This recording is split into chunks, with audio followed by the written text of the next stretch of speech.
Introduction to International Law. Foundation of International Law. International Law and Municipal Law. International Law and Municipal Law. Introduction. One of the most important topics in public international law is the relationship with the rules of municipal law. Although litigation may take place between individual states before the International Court of Justice, the number of such cases will be limited. Many cases will come before municipal courts, giving rise to issues of international law. Indeed, in some areas of public international law, nearly all the relevant case law derives from the municipal courts.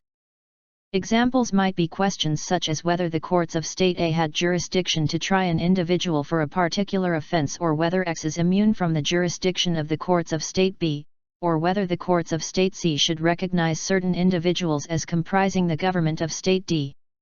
It is possible to view the subject as comprised of three central questions, namely, I. The status of rules of municipal law before international tribunals, 2. The circumstances in which a rules of public international law will be applied by a municipal court, and 3. The question as to what is to happen if a rule of municipal law is in conflict with a rule of international law. To put the matter another way, the first and second problems turn on the theoretical question as to whether international law and municipal law are part of a single legal order, monism, or whether they comprise two distinct systems of law, dualism. The third aspect turns upon the question as to what is to happen if there is a conflict in a situation where a case has been brought either before an international tribunal or before a municipal court. Many of the disputes are of a practical and rather mundane nature. For example, fishermen charged under municipal law with unlawful fishing in territorial waters might seek to argue either that the conduct was legitimate under international law or that the waters were not territorial but part of the high seas. So that, in certain instances, a rule of international law might be raised as defense to a charge before a municipal court. In respect of municipal law, one means the domestic law of an individual sovereign state. Whether any particular rule constitutes a rule of municipal law is a matter to be determined by the constitutional arrangements of that state. Questions may arise as to the territorial ambit of such law, or indeed whether the law of State A should be recognized and applied in the courts of State B. In general terms, municipal law will comprise both primary and secondary legislation together with the principles to be deduced from the judicial decisions of the superior appellate courts. As a matter of language, municipal law may be referred to as domestic law, internal law, national law, or state law. For the purpose of English law, the municipal law of any other country is a question of fact. Such factual questions are not the subject of judicial notice and must be proved by expert evidence. The enactment of S4 of the Civil Evidence Act 1972 has prevented the need for the evidence of foreign law from being repeated in each case. The relationship between municipal law and international law has been influenced by a number of theoretical issues, and it is sensible to say a little about these first. The relationship between international law and municipal law. Historically, there have been two theoretical doctrines that have sought to illuminate the relation between municipal law and international law. These two doctrines are referred to as monism and dualism. Both doctrines assume that each legal system, that is, municipal and international law, operates within a common field and that there must be a conflict as to which is to prevail. In the period since 1945, other writers have sought to portray the controversy as unreal and attempted to focus on the actual conduct of municipal courts. The doctrine of monism represents the older of the two doctrines. Monism holds that both legal systems are part of a single legal structure. The earliest writers on international law tended to be theologians or civil lawyers who viewed international law as being founded upon natural law principles. It was inevitable that such writers should regard international law as part of a single system. Originally, the monist held that the prince and his municipal law was subordinate to a higher law of nations. The idea that the law of nations was a higher law, with legislative power delegated to the state, persisted within monist thought. Thus, the monist considers international law and municipal law to operate within a common field and to be concerned with the same subject matter. It is then argued that, if there is a conflict between the two, then the rules of international law should prevail. A number of writers can be identified as tending towards this viewpoint. In contrast, the doctrine of dualism is closely associated with the positivist approach to international law. From at least the beginning of the 18th century, the positivist asserted that the international community comprised a number of sovereign, independent, and equal states who consented to a limited number of rules which governed relations within the international community. This analysis placed the individual state and its will at the center of the argument. Whereas the monist might stress the importance of the individual and his inalienable rights, the positivist asserted that only the state constituted a legal person for the purposes of the law of nations. From this viewpoint, the dualist proceeded to argue that international law and municipal law were but two separate systems.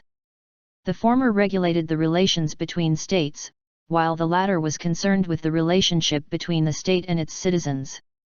The dualist then argued that, as they were two distinct systems, international law only operated in the municipal sphere to the extent that there had been a specific act of adoption by the sovereign state.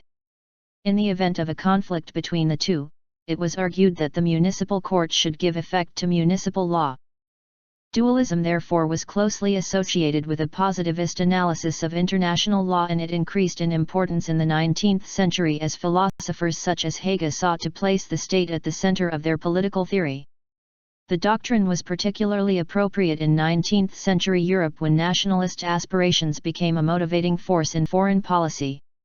To the statesmen of the age of Realpolitik, such as Cavour and Bismarck, it would certainly have been inconvenient if state conduct had to be answerable to any higher authority. Thus, positivism and its close relation, dualism, tended to be attractive doctrines in 19th century Europe. In England, there was less emphasis on theoretical debates about dualism and monism, partly because of the pragmatic traditions of English law and partly because the doctrine of the legislative supremacy of Parliament had been settled in the Bill of Rights of 1689. The United Kingdom had been a unitary national state since the 17th century, and the English constitution, if it had been influenced by political philosophy, then it looked to Locke and notions of limited government rather than to Hegel. Thus, many of the writers asserting a dualist position tended to have a civil law background. The most celebrated exponents are Trepel, Strupp and Anziotti. According to Trepel, the fundamental differences between municipal law and international law are twofold. First, the subjects of municipal law are individuals while the subjects of international law are states solely and exclusively, and secondly, that the source of municipal law is the will of the state while the source of international law is the common will of states. The distinction between the two systems was explored by Anziotti, who contended that each system was founded on a fundamental principle or norm. Municipal law, Anziotti contended, was founded on the principle that state legislation was to be obeyed, while international law was founded on the principle that agreements between states were to be respected, that is, pacta sunt servanda. At a later date, in the case of the Electricity Company of Sofia and Bulgaria, Anziotti observed, "It is clear that, in the same legal system, there cannot at the same time exist two legal rules relating to the same facts and attaching to these facts contradictory consequences. In cases of this kind, either the contradiction is only apparent and the two rules are really coordinated so that each has its own sphere of application and does not encroach on the sphere of application of the other, or else one prevails over the other, that is applicable to the exclusion of the other." Anziotti therefore favors dualism, in the sense that he accepts two legal systems, but he recognizes that the systems deal with two different subject matters, that is, each has its own sphere of application. In addition to those writers who argue from a dualist standpoint, it is useful to reflect on the actual practice of municipal courts. In a municipal court, the judge will be familiar with the conventional sources of municipal law, such as statutes and precedents. In contrast, when a problem of international law arises, then the judge will be expected to deal with less familiar sources such as treaty provisions and rules of customary international law. In contrast to those who propound a monist or a dualist view of the relation between municipal and international law, attention in recent years has focused upon a third view that holds that, since municipal law and international operate within a different sphere, then the controversy is unreal. This approach derives from the lectures delivered by Sir Gerald Fitzmaurice at the Hague Academy in 1957, who observed, "A radical view of the whole subject may be propounded to the effect that the entire monist-dualist controversy is unreal, artificial, and strictly beside the point, because it assumes something that has to exist for there to be any controversy at all, and which in fact does not exist, namely a common field in which the two legal orders under discussion both simultaneously have their spheres of activity." According to Fitzmaurice, the two systems cannot conflict because there is no common field of activity. International law, he contends, operates on the international plane, while in the municipal court the domestic law is paramount. It may be that there could be a conflict of obligations, but, according to Fitzmaurice, the conflict would be resolved as would a problem in private international law. If there were a conflict between French law and English law, then the rules of English private international law would determine which was to prevail. In cases of a conflict between national law and international law, then, Fitzmaurice argues, the national law would remain valid even though its enforcement might expose the state to liability on the international plane. Fitzmaurice was writing in 1957, and he was aware that the relationship between English law and international law was subject to well-established rules.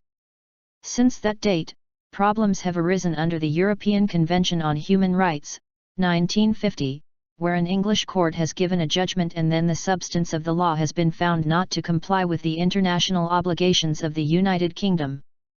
In those circumstances, legislation has been introduced to bring English law into line with international obligations.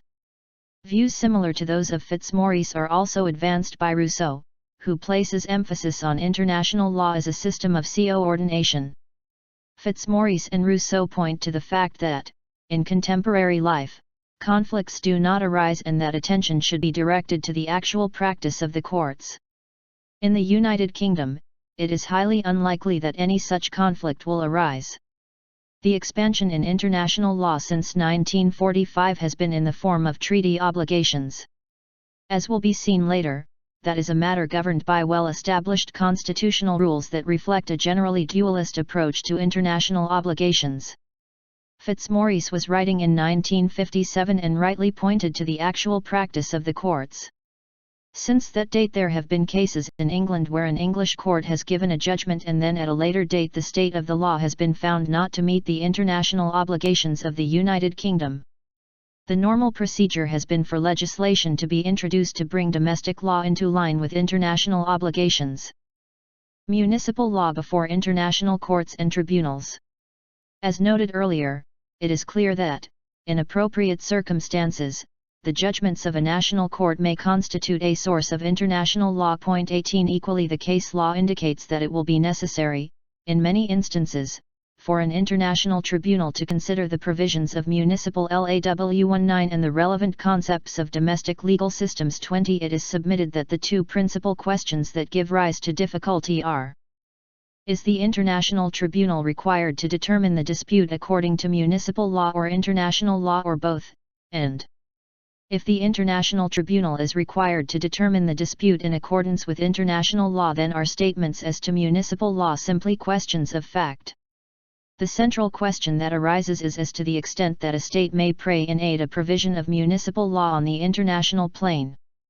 The general rule is that a state may not rely upon a provision municipal law to excuse a breach of international obligations. In the context of treaties, this is made abundantly clear by Art. 27 of the Vienna Convention on the Law of Treaties, 1969, which reads, in part, a party may not invoke the provisions of its internal law as justification for its failure to perform a treaty. Where the International Tribunal 21 has been charged with determining a matter according to international law, it is clear that obligations arising under international law prevail over the terms of municipal law. Moreover, disabilities under domestic law cannot be regarded as an excuse for non-performance of international obligations. In like terms, the European Court of Justice has adopted the same approach under Art. 169 of the Treaty of Rome, where individual states seek to advance the state of municipal law as a reason for non-compliance with European law. The principle that a state cannot rely on a provision of its own municipal law to excuse a breach of an international obligation has a long history. In the Alabama Claims Arbitration, 1872, the United Kingdom was unable to rely on the absence of restraint in its own domestic law when a vessel built at Liverpool for the Confederate forces damaged federal shipping during the American Civil War, 1861-65, and thus violated the status of the United Kingdom as a neutral. There will indeed be those cases where evidence of municipal law is placed before an international tribunal as part of the basic factual material in the dispute. That factual material will need to be absorbed before questions of international law can be determined. There may indeed be cases before an international tribunal where the court is required to answer according to national law. Evidence of national law may be important in determining the conduct of a state and whether that conduct is consistent with international law. However, the fact that an act is unlawful under municipal law does not necessarily render it unlawful under international law.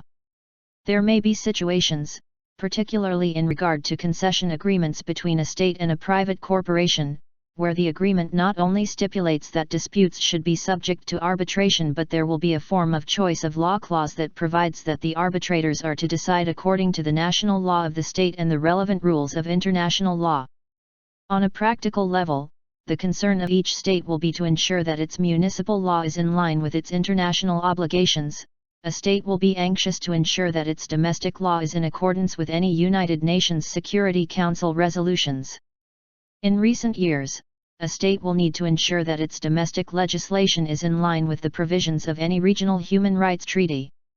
Subject to these caveats, the position was well expressed in the Finnish ships arbitration, where the arbitrators noted, as to the manner in which its municipal law is framed, the state has under international law a complete liberty of action, and its municipal law is a domestic matter in which no other state is entitled to concern itself, provided that the municipal law is such as to give effect to all the international obligations of the state. International law before municipal courts. The status and treatment of international law will differ from state to state. The starting point for any discussion will be the constitutional arrangements of the particular state. In most states, there will be a written constitution, often contained in a single document, and that fundamental text may well refer to how international law is to be treated by the courts of that state. It is important at this stage to say a little about the terms incorporation and transformation. The doctrine of incorporation holds that a rule of international law will automatically become part of municipal law without any express act of adoption. It is asserted that adoption will operate unless there is some clear provision of statute or precedent that indicates otherwise. In such a situation, a treaty signed and ratified by State A would become binding on the citizens of that State A without any legislation being passed. In some states, the written constitution of the state will provide that rules of international law should automatically become part of municipal law. In contrast, the doctrine of transformation holds that the rules of international law do not become part of municipal law unless and until there has been an express act of adoption. The rule of international law must be transformed into domestic law. To take an obvious example, if State A entered into a treaty, that instrument would not be given effect to in the courts of State A unless domestic legislation had been enacted to transform it into municipal law. The doctrine of incorporation holds that international law is automatically part of municipal law while the doctrine of transformation requires a positive act on the part of the state. It is sometimes argued that the two doctrines combine with the related doctrines of monism and dualism. The monist holds that international law and municipal law are part of a single system so that incorporation is the logical consequence of this view. In contrast, the dualist holds that the two distinct systems of law, so it is logical to argue that a rule of international law will not operate within domestic law unless it is transformed into that system.